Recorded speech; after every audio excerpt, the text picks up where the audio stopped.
Look, I've been joking about chaos ball since April, but at this point I'm sort of out of jokes and more considering whether there's a way to invest in chaos ball as Bitcoin, because the Mariners are headed to the moon, baby. Did they have any business winning this game? Possibly, no. Probably, even. Their starter didn't have his good stuff and got bounced in the fourth, while Oakland had their all-star on the mound. The offense was powered by 3 Mitch Hanigers in a trench coat. The home plate area at T-Mobile Park needs to be swept for vengeful ghosts mad about housing prices in Oakland. But however it happened, the Mariners won. The Mariners, won? Gilbert came out, as he has recently, guns blazing. He got Mark Canha to an 0-2 count with 97 miles per hour heat before striking him out looking. Things got a little dicey for Logie when he made a mistake to Tony Kemp, who laced a 96 miles per hour fastball that caught too much of the plate into the right field corner. But Big Bert rebounded to strike out Matt Olson and then made a nice play on a comebacker from Jed Lowrie to end the inning.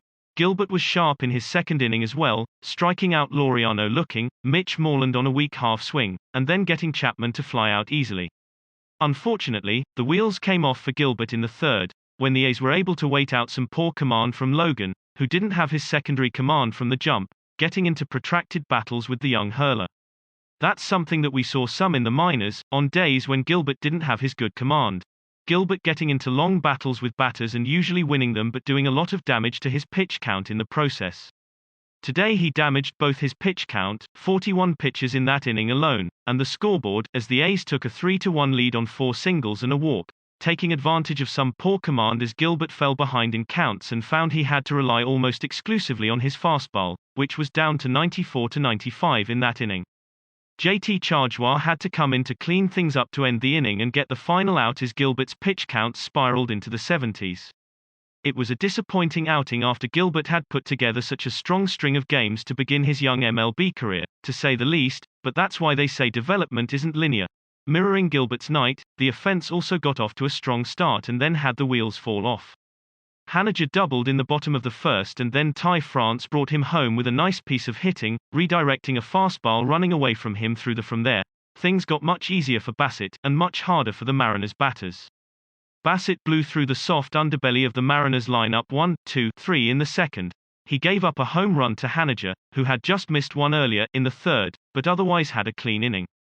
That Haniger home run did come with the hilarious spectacle of Ramon Laureano literally climbing into the pen to try to rob it and completely melt down when he couldn't, though, so to me, that home run counted double.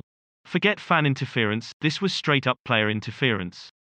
Laureano got so far up in the pen he was given a white claw and a trial membership at Gold's Gym. And he was salty about not catching that ball's sad face. Unfortunately on the scoreboard it only counted for 1. JT Chargois, continuing on behind Logan Gilbert, worked a clean inning in the fourth, with the help of a double play that erased a walk to Elvis Andrus, miraculously healed from his hand contusion the other night.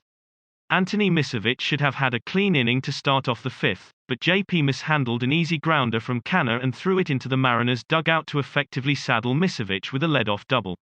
JP made good after that, leaping to catch a soft line out from Tony Kemp, and Misovich again got a ground ball out on his curveball getting Olson to ground out, but that put a runner on third with the perpetually annoying Jed Lowrie up. However, JP again made good on his earlier goof, snagging yet another grounder on the curveball and making a nifty throw to first for the out. Meanwhile, the Mariners batters hung in there against Bassitt. Jard Kelenic worked a walk-off Bassitt in the fourth, and while it didn't result in any runs crossing the plate, it did increase his pitch count. Jake Bauers led off the fifth with a nice line drive single, and then, after a J.P. Crawford strikeout, his second of the night, yikes emoji, Mitch Haniger came up.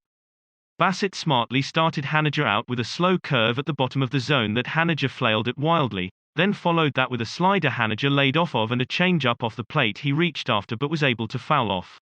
Next Bassitt sailed a pitch high out of the zone to draw the count even. What would he throw next? Bassitt tried to go back to the slider, but whoops, it slid right into the middle of the plate, and Haniger was ready for it. Mitch is unreal that Mitch Mash made it Oakland 3, Mitch Hanigers of Seattle 4. Armed with a one-run lead, it was up to the bullpen to hold off the advancing hordes of various Matts and Marks. Casey Sadler, fresh from his rehab assignment, looked untouchable in his inning of work, spotting his fastball effortlessly on the edges of the zone, with a big assist from some nice framing by Cal. and spinning that beautiful curveball in an 11-pitch inning with back-to-back strikeouts of Moreland and Chapman.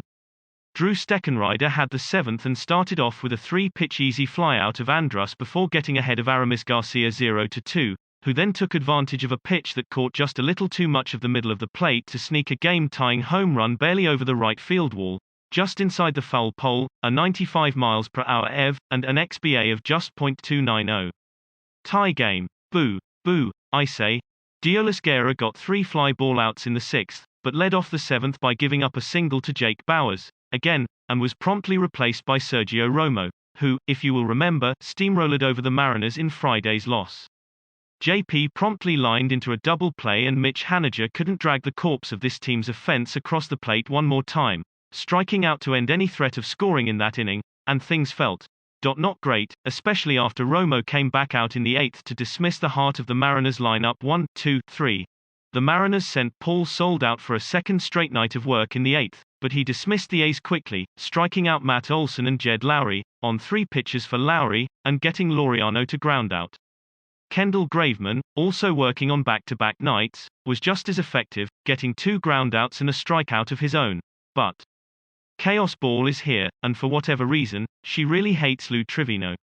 Trivino started his night by giving up a leadoff single to Luis Torrens, who literally just stuck his bat out against 96 and was rewarded with a base hit, then walked Kelenic, who quietly had another good at bat tonight.